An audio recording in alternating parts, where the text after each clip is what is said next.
Allô, là c'est la troisième partie. Mais oui, je pense que je vais continuer avec le maïs moulu. C'est la deuxième partie. Ça arrive, hein. Comme je vous ai dit, la nourriture haïtienne, ça prend beaucoup de temps. Alors, du légume, là c'est la troisième partie pour les légumes, qui est toujours en train de mijoter, en train de réduire, et tout est en train de cuire lentement, tranquillement. Et je vais préparer le maïs moulu pour accompagner ça.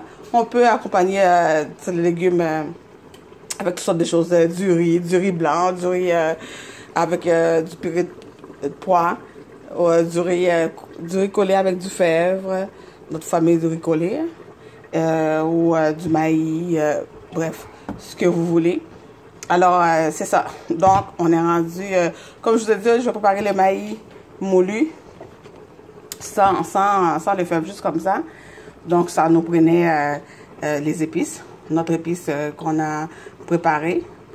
C'est du, comment on dit ça là? C'est du persil, l'ail, oignon. J'ai mis un poivron rouge aussi. Un petit peu de jus de citron, un peu de l'huile d'olive et un petit peu d'eau. Du sel, du poivre, du beurre, évidemment, de l'huile. Et puis, dans un chaudron, j'avais fait revenir, j'avais mis dans un chaudron chaud, j'avais mis mon huile, un petit peu de beurre, et j'avais fait revenir mes épices. Toutes les épices, ces épices-là. Voilà. Puis là, on va laisser, et ensuite, il ne faut pas laisser brûler les épices, parce que ça donne un goût brûlé, évidemment. Et c'est pas ça qu'on veut. J'ai rajouté un peu d'eau. Et on va laisser bouillir. On va mettre une couverte. J'ai déjà nettoyé mon maïs moulu. Du riz, non, il faut jamais nettoyer ça avant que l'eau boue, parce que dès qu'on nettoie le riz, il faut le mettre dans l'eau bouillante. Mais le maïs, il n'y a pas de problème. Regarde, j'ai déjà nettoyé. Et puis, une autre chose aussi, il faut pas mettre beaucoup parce que ça gonfle. Ça fait déjà beaucoup. Puis quand on va le mettre dans l'eau, ça va gonfler encore plus.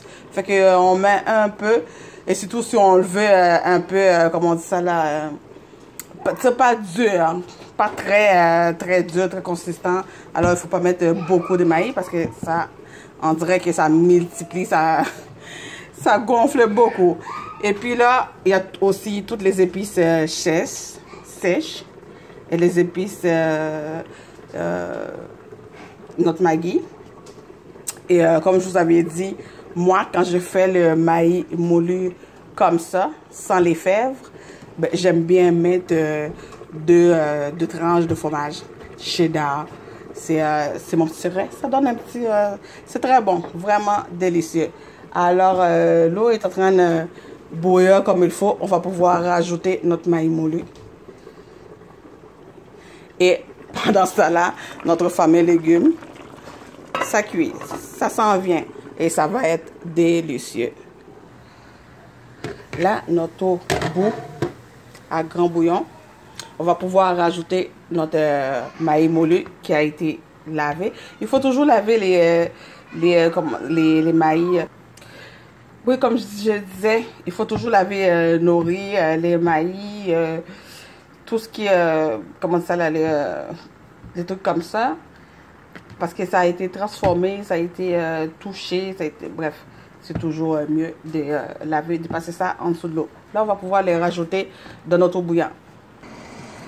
Là, j'ai mis mon maïs moulu dans l'eau, j'ai rajouté les tranches de fromage, on va brasser. Mais moulu, il faut toujours brasser ça, contrairement au riz qu'on laisse bouillir, on met la couverte puis on laisse sous le feu. Le maïs, il faut brasser ça quand même régulièrement. Et vous allez voir, quand l'eau va commencer à diminuer, ça revole de partout et c'est très chaud. Si ça tombe sur votre peau, là, c'est brûlant, il faut faire très attention à ça. On va couvrir un petit peu, on va laisser réduire et brasser de temps en temps et je vais vous montrer la consistance un petit peu plus tard.